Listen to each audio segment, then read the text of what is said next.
Hola, mi nombre es Verónica y te saludo desde Guadalupe, Zacatecas.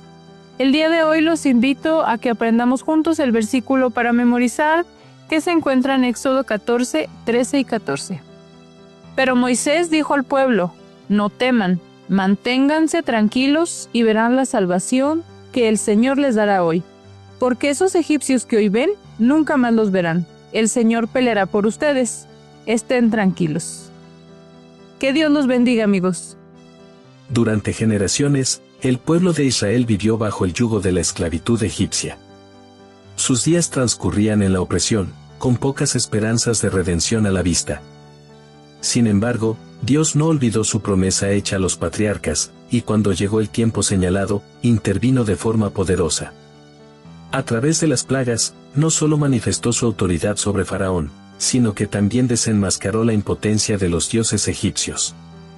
Cada plaga fue un mensaje directo contra la idolatría, la injusticia y la soberbia de una nación que había desafiado al Creador. La 10ª plaga, la muerte de los primogénitos, fue el punto culminante del juicio divino. Mientras que las familias israelitas se refugiaban bajo la sangre del Cordero Pascual, los hogares egipcios sufrían el dolor más profundo. La diferencia no se hallaba en el linaje o el mérito personal, sino en la obediencia a las instrucciones de Dios. En medio de esa noche de luto, el corazón endurecido del faraón finalmente cedió, pero no por arrepentimiento genuino, sino por desesperación. El mismo hombre que se creía un Dios sobre la tierra terminó suplicando una bendición de parte de aquellos a quienes había oprimido. Este momento en la historia no solo marcó la liberación física de un pueblo, sino que también reveló verdades espirituales profundas.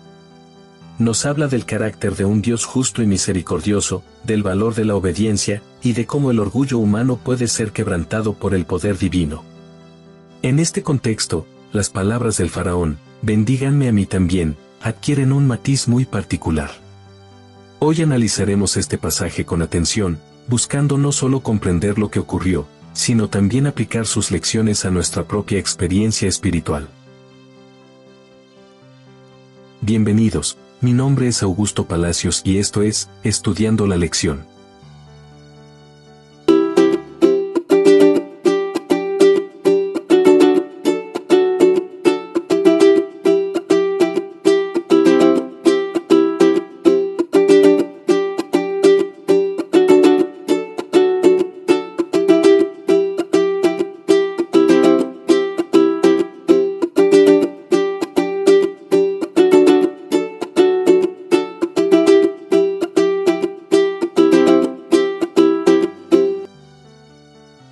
Domingo, 3 de agosto. Vayan y adoren al Señor. Cuando leemos Éxodo 12, 31 al 36, notamos que Faraón no solo permite que el pueblo de Israel se marche, sino que también les pide que rueguen a Dios por él. Esta petición es, cuando menos, sorprendente. El hombre que durante tanto tiempo desafió abiertamente al Dios de los hebreos ahora solicita una bendición. Esto no nace de una conversión verdadera ni de un deseo sincero de cambiar su vida. Se trata, más bien, de una reacción ante el dolor, una súplica interesada por detener el juicio que arrasaba con su tierra. No podemos negar que el sufrimiento muchas veces lleva al ser humano a buscar alivio en lo divino, pero la motivación es clave. Dios no se complace en la simple sumisión nacida del miedo, sino en el arrepentimiento genuino. Faraón había sido testigo de la autoridad del Dios de Israel. Plaga tras plaga, su imperio fue desmoronándose ante sus ojos. Sin embargo, aun viendo el poder de Dios, su corazón permaneció endurecido. Esta actitud revela una verdad incómoda. No siempre el milagro más impactante produce fe verdadera. La fe no nace de la imposición, sino del reconocimiento humilde de nuestra necesidad. En el caso del faraón, su petición de bendición fue un intento desesperado por conservar lo poco que le quedaba. Pero mientras su corazón no se rindiera por completo, esa bendición no podía llegar. Es interesante notar que el faraón, quien era considerado una deidad entre su pueblo, se ve obligado a reconocer la superioridad del Dios de los hebreos. Su pedido de oración revela que, aunque no estaba dispuesto a cambiar, sí reconocía que ese Dios tenía poder real. Esto plantea una reflexión actual para nosotros.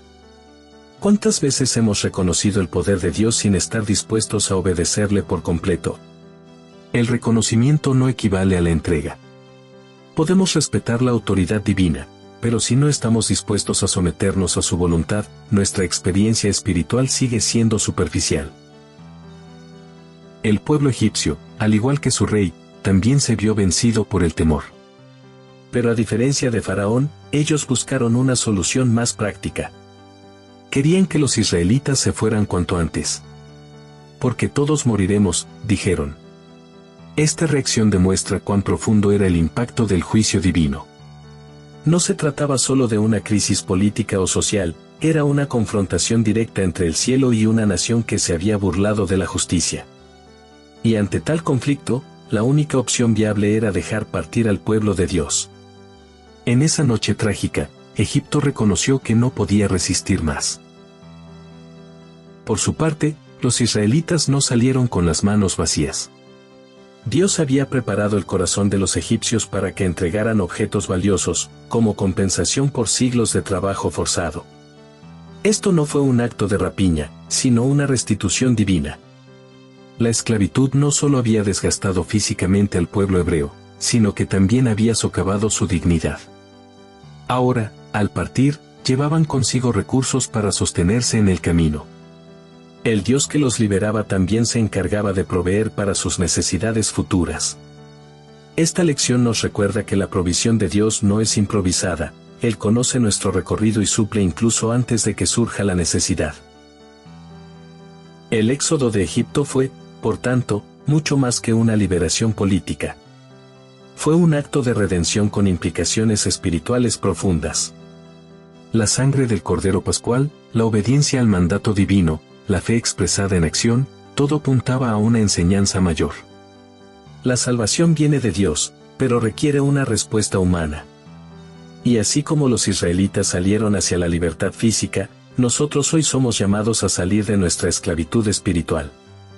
La idolatría, el orgullo, la rebeldía, aún nos encadenan si no aceptamos plenamente la libertad que Dios ofrece.